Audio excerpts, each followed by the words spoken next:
includes things that are not controversial. I'm aware that discussions continue between the President and the Speaker about a larger package. Obviously, if that were to come over, we'd have to consider it and would consider it. With regard to the Supreme Court justices, I think you've already written, we'll be voting to confirm Justice to be Barrett next Monday. And I think that will be another signature accomplishment in our effort to put on the courts, the federal courts, men and women who believe in the quaint notion that maybe the job of the judge is to actually follow the law. Well, as the leader pointed out, we will vote an opportunity this afternoon to vote on coronavirus relief legislation that is targeted, that is fiscally responsible, that addresses all the issues that both Democrats and Republicans have said they want to have addressed, whether it's unemployment insurance, loans for small businesses through the PPP program, funding so that schools can open safely, additional funding for health care and actually beating this crisis, which means funding for testing and therapeutics and vaccines, all things on which there's bipartisan agreement. We're going to have that vote again. That's where Republicans are coming from. That's where we've been coming from since the very beginning on this. What the Democrats are advocating as an all or nothing approach that holds coronavirus relief hostage to a bunch of left-wing demands. And essentially what they're saying is if you don't move over here and give us everything we want, there's no deal. And so what essentially they're saying to the American people is if you don't give us $2.4 trillion, which is what their demand currently is, that's the most recent CBO score, then you're going to end up with 0.0. That's basically the Democrat position. It's an all or nothing approach. And again, we are going to continue to advocate for policies that are targeted, that are fiscally responsible, and that deliver the assistance to the American people where it's really needed. To the point about the Supreme Court, she is a wonderful nominee. I think everybody got an opportunity to see that last week. She acquitted herself extremely well in front of the committee. I was proud of all our Judiciary Committee members, the way they handled that hearing. I think it was great. In fact, even the ranking Democrat, Senator Feinstein, on the committee indicated that she was very impressed with the nominee and thought that the hearing was conducted in a very fair and balanced way. And I agree with her on that point. I think she's absolutely right. This is a terrific nominee. As Leader pointed out, we're on a schedule now to confirm her early next week, and we intend to do that because I think we all believe on the Republican side that we want justices on the Supreme Court who are there to apply, interpret the law and the Constitution in an impartial way, to call balls and strikes, not to rewrite the rules of the game. She is a constitutionalist. She made that very clear. And that's what we want to see on the Supreme Court and all the federal courts.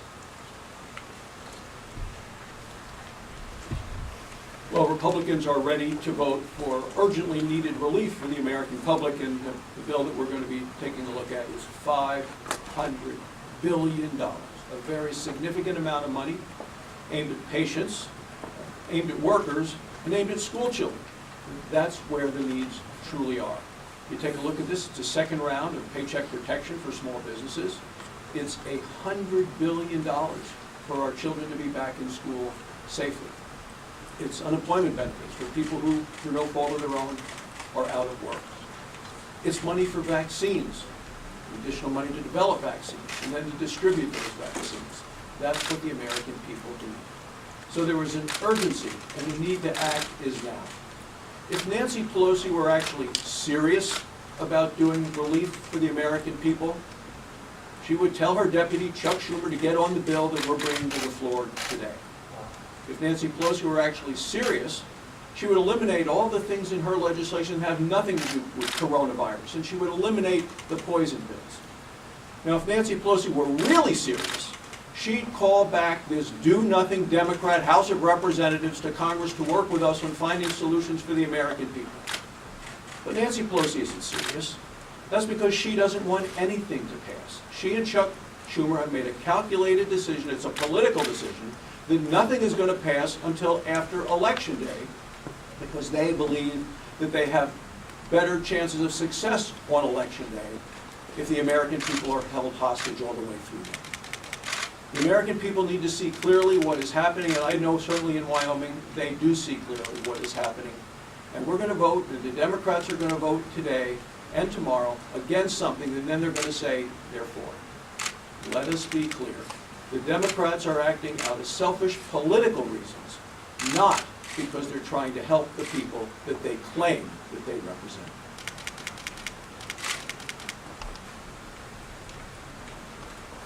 Well, the speaker knows how to get things done if she wants to get things done. And she also knows the way to get things done is not to say, give me everything I want, or I don't want anything. And not just the money, but the policy. This has not just been a debate about the money, which is well beyond the money we need to do the job that needs to be done, but it's also not just about spending the amount of money they want to spend, but more and more it's about spending it exactly the way they want to spend it. That will not produce a result. I think it's incredibly unfortunate, as Senator Barrasso just said, there's money in our package to complete the incredible effort we're making on vaccines, the incredible effort we're making on testing, to be sure that both vaccines and tests have the money necessary to get distributed and widely used.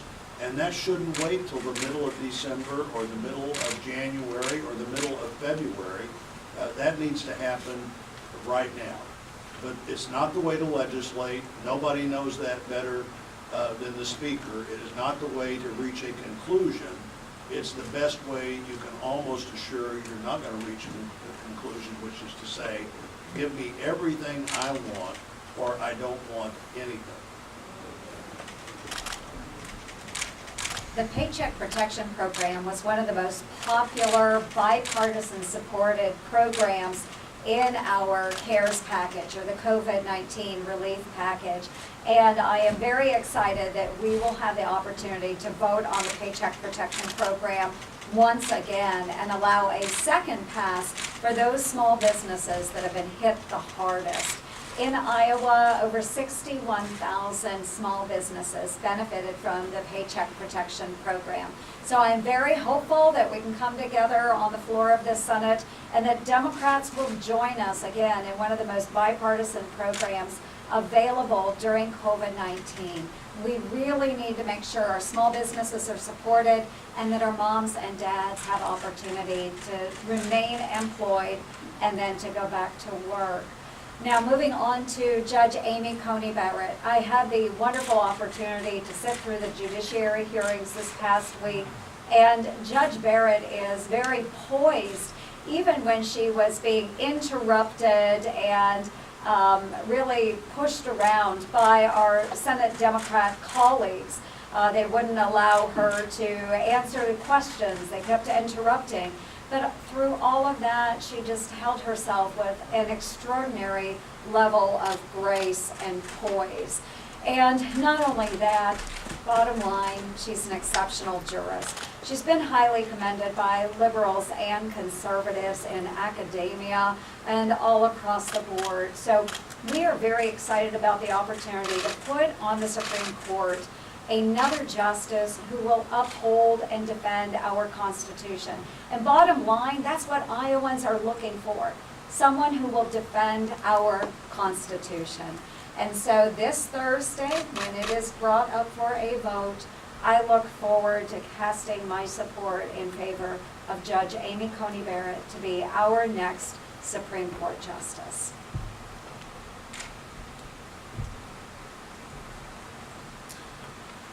Well, evidently, Speaker Pelosi and National Democrats believe that giving the American people during a time of great need nothing is better than giving them something. I think she misreads the opinion of the American people as she makes that judgment. But we here in the Republican-controlled Senate will once again take a stab this week at providing much-needed targeted relief to the American people. We'll provide them relief so that their health care can be assured during this time. We'll provide them relief so that they can safely return to work and to school.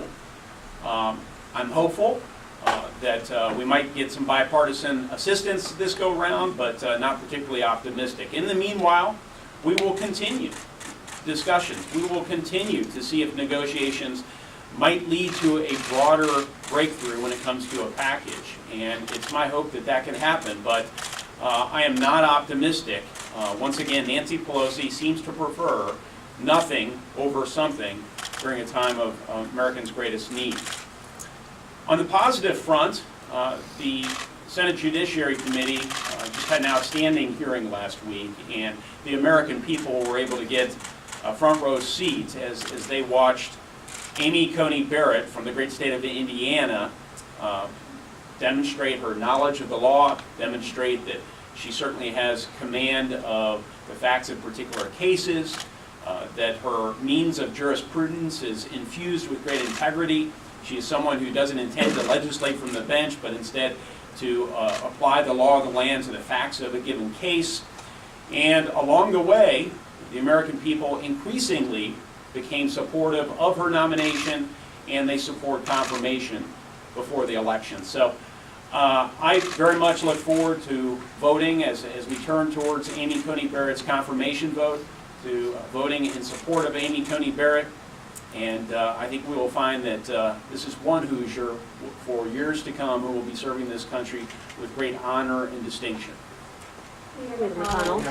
Leader McConnell, does your skinny bill contain another round of stimulus checks for all Americans? No, it doesn't. But it does address an awful lot of things that we do agree on.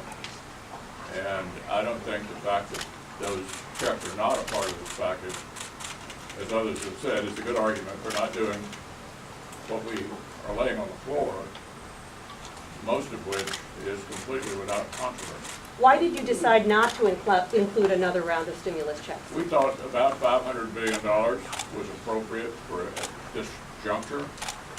And no one would argue the economy is in good shape, but it's noteworthy that unemployment is about 8.4%, which is what it was in several years during the Obama first term. We clearly have way too many people unemployed, and we do continue the plus up of unemployment. I just want to clarify something you said earlier first. You said that if Pelosi and Mnuchin do reach an agreement, that you will consider the legislation. Does that mean bringing it to the floor? Well, if a presidentially supported bill clears the House, at some point we'll bring it to the floor, yeah. And has the president asked you to move forward on that or to support it and to get your members to support it? We'd have to see what it was first. There's been no deal announced. If the deal is announced, then it'll have to be written. Then people will have a chance to take a look at it. Then it'll have to clear the House. And if all of that occurs, of course, we would consider it in the Senate. Leader McConnell, he's talking about a price tag of $1.8 trillion. He says he wants to go higher than $2.2 trillion. Are you personally, Senator, comfortable with spending that amount of money? Well, what I'm telling you is that if such a deal were to clear the House, obviously with the presidential signature or promise, we would put it on the floor of the Senate and let the Senate consider it. Leader McConnell, do you have any reaction to the tremendous amounts of money that are flowing into some of these Senate races on behalf of Democratic candidates? Some of your GOP colleagues say that maybe campaign finance rules need to be reviewed. Do you have any reaction to that? Well, let me give a shout out to the Democrats. The lion's share of the money that's flooding into campaigns is coming from small donors. I can give an example of my own campaign. I've got over 700,000 donors, and the average contribution is about $35. I don't think any kind of campaign finance reform designed at producing fewer people interested is a good idea. And as you know, I've been in the forefront for 25 years of fending off efforts by the government to restrict campaign contribution, because it is the only way normal citizens get to participate other than voting. I guess the point, though, is that contributions that are $200, you don't know where they're coming from. They don't have to be disclosed. Well, because they're below 200 bucks? Yeah. Well, I don't think anybody giving less than 200 bucks would be somebody trying to buy influence. Leader McConnell, is it appropriate for the president to continue attacking Dr. Fauci in the way that he has recently? Well, one thing they both agree on is that shutting down the economy again is not a good idea. And as you guys have heard me say repeatedly since the 1st of May, the one thing we all need to do is wear our mask, practice social distancing, try to prevent the spread. It's clear that we're having a second round surge, and the only thing each of us can do until we get a vaccine is to act as responsibly as possible. That's what I and my members are doing. That's why the Senate's been in session since the 1st of May. Thanks. Do you have confidence in Dr. Fauci? Leader McConnell, do you have confidence in Dr. Fauci? Can we have some space, please, folks? Thank you. Did you have a kind of start? You have a start. Yeah, you're McConnell. Barrett. She's already in the room, right, when you get there? She's already in the room. We're done lots of meetings midday, so she'll be here. You in the room already, or do you come in at that point? Because I usually come in right